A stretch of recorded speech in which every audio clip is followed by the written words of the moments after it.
What's going on, guys? Just wrapped up my last intramural basketball game of the season. We're going live, giving you guys some value. Let's hope we get a couple guys in here and then we'll start. We'll do our thing. But yeah, it was fun. Dropped a couple points. Never secured the dub. We've been losing every game since. But it's totally cool, yo. I come in here, I do my cardio, I go the fuck home. It is what it is, right? But I do want to talk about nutrition mistakes that keeps people skinny fat. A big thing, number one, is just the severe lack of protein in the diet, especially in the South Asian community. Like, we don't really prioritize protein-rich foods when we're eating, and it's not very conducive to allowing us to build lean, muscular physiques, right? So the big thing we want to focus on when we're starting off is just making sure there's protein at every meal, protein at every plate, some sort of chicken, shrimp, beef, cottage cheese, Greek yogurt, whatever. If there's no protein in the actual meal, say your mom's making some shit, add Greek yogurt on the side, bro. I'll eat 200, 300 grams of Greek yogurt, no problem. Throw some berries in that. Make it a high protein meal. It's up to you. You can't just blame your mom for keeping you fucking skinny fat because, yo, it's 2024. You know better. And most of the people that tell me this are like grown-ass men.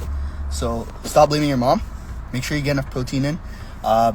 Keep protein snacks in the whip. I got their protein bars that I keep on lock. I've been going through them. My card idiot as fuck. But keep protein bars in the whip. Fairlife protein shakes, Premier protein shakes. Have your protein supplement visible in the kitchen.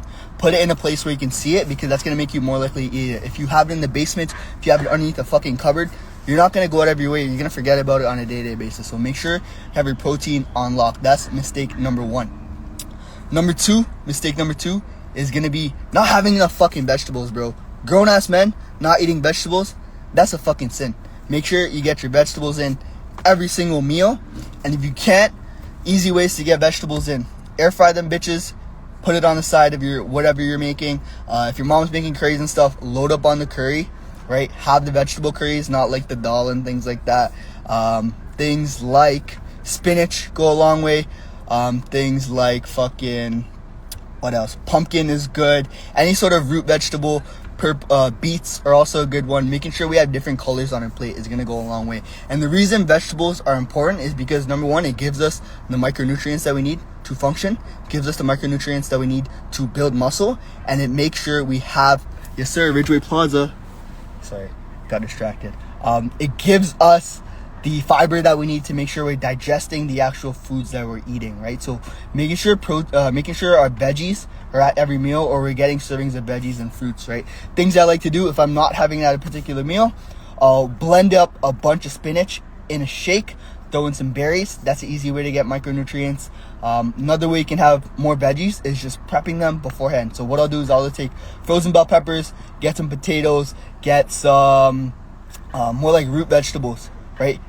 Bake those in the oven, put them in a container. I'm talking a lot, not just a little bit, because these things shrink too, right? So have a lot of veggies, prep those, bake those, air fry those, and then have those. Bro, this guy threw me off. Have those ready to go in the plate, just like you're prepping your protein. Prep some veggies. You can throw those on the side of whatever you're eating. In terms of foods for erectile dysfunction, I would probably see a doctor about that because I'm not really an expert. I wake up pretty rock hard every day, so I can't really tell you much about that. Take ashwagandha or something. The third biggest nutrition mistake that skinny fat guys make is not tracking calories and eating way too much on the fucking weekends. We go in Monday to Friday, we're locked in, and then it's like Saturday hits, it's like a wave comes over you guys.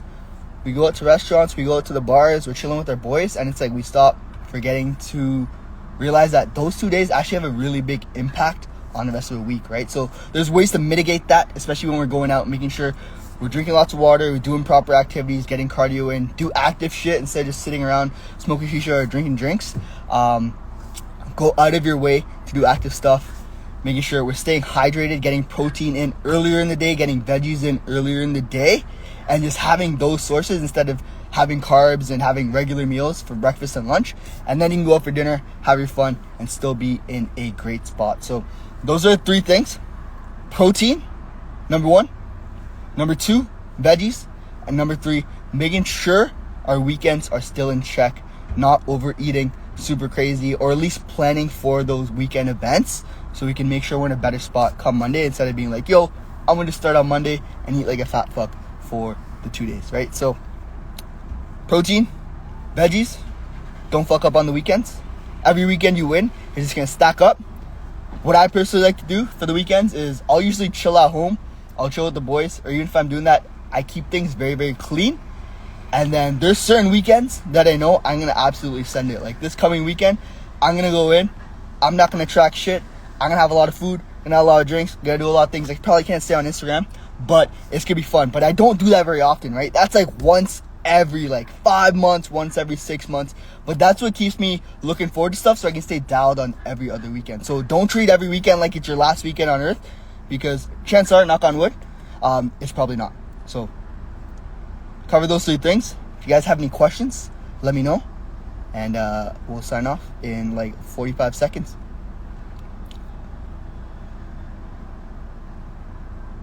But yeah, we are at Ridgeway Plaza. Turning up. It hasn't really been a party here, but we're doing good. If we have no other questions, make sure protein, veggies, don't fuck up every weekend. Tips for clean bulk. Track your shit. Bulking isn't an excuse to just eat like a fat fuck. That's probably my biggest mistake every single time I've tried to bulk up. I'll just eat whatever, and as long as I see the number on the scale going up, I get like a dopamine hit. It's not like fat loss. You don't really want to gain a lot of weight when you're bulking. You want to measure your actual training performance, right? So are you hitting PRs in the gym? Are you looking better? Are you feeling better? That should be your biggest thing. The weight on the scale doesn't have to go up too much. Typically like half a pound a week, 2 pounds a month at most, right? Maybe 3 if you're on the beginner side, and that's what's going to put you in a good spot. But if you're gaining 4 pounds, 5 pounds a month, you're going to get fucked, because that's how you get fat. And then you're like, oh shit, you're going to have all this excess fat to cut off. So don't be in too crazy of a surplus. Don't be too focused on the scale when it comes to bulking. Take progress pictures, take measurements.